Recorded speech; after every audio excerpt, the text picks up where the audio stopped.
Mještanka Mirjana Dujmović, koja održava župni stan, došla je pospremiti kuću i kada je otključala, ugledala je beživotno župnikovo tijelo. Došla sam tu na vrata, otključala vrata i vidjela svećenika kako leži i odmah sam pobjegla do strane da zovnem muža, da zovnem komšije, da izađu. Policijska istraga do sada potvrđuje da je riječ o ubojstvu.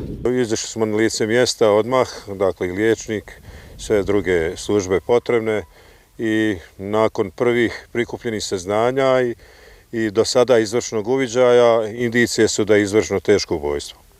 Nezvanično saznajemo da su pored tijela pronađeni predmeti koji upućuju na nasilnu smrt. Ipak u tužiteljstvu za sada ne žele potvrditi takvu informaciju.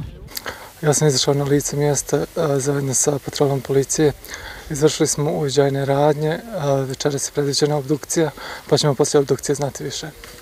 O motivima se za sada ne može govoriti, pogotovo što je župnik vodio miran život, a župljani za njega imaju samo riječi hvale.